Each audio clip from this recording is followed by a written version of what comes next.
3 ఆశీర్వాదాల గురించి మనం మాట్లాడుకున్నాం. ఒకటేమో భౌతిక ఈలోక సంబంధంగా నీకు శరీర సంబంధంగా కావాల్సిన ఆశీర్వాదాలన్నీ దేవుడే ఇస్తాడు.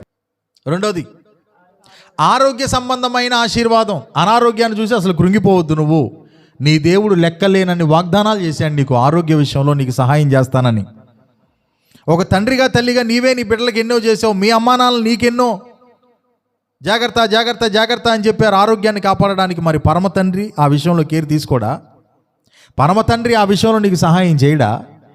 ఆరోగ్య విషయంలో ఆయన సహాయం చేయకుండా ఇన్ని సంవత్సరాలు బతికాం మనం. కానీ కాదు, ఆయన ఆరోగ్య ప్రదాత. మూడవది ఆత్మ సంబంధమైన ఆశీర్వాదం. సంఘంలోనే కానివ్వండి, వ్యక్తిగత జీవితంలోనే కానివ్వండి, వరాలు కానివ్వండి, ఫలాలు కానివ్వండి, ఇవన్నీ కూడా ఏంటిదయ్యి అంటే ఆయన ఇచ్చే ఆత్మ సంబంధమైన ఆశీర్వాదాలు. ఆ ఆశీర్వాదాలు ఆయన మనకి ఇస్తాడు. వాళ్ళు ఇవ్వలేదు, వీళ్ళు ఇవ్వలేదు, వాళ్ళు చూడలేదు, వీళ్ళు ఈ పక్కన పెట్టేయక ఈ మోత ఆయన దగ్గర ఉన్నాయి. ఆయన మనకి ఇస్తాడు.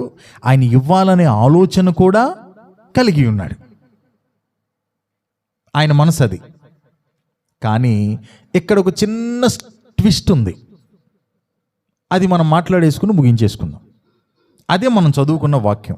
ఏంటిది అంటే కలిగిన వానికే ఇయ్యబడును.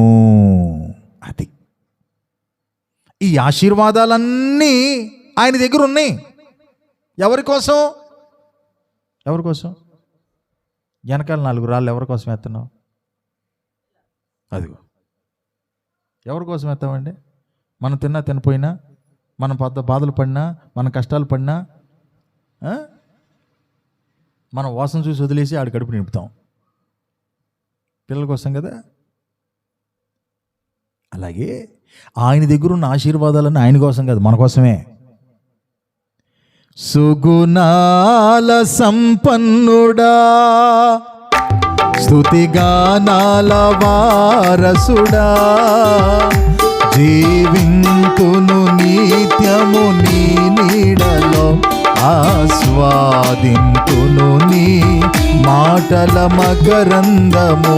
జీవింతును నిత్యము నీ నీడలో, ఆస్వాదింతును నీ మాటల మకరందము.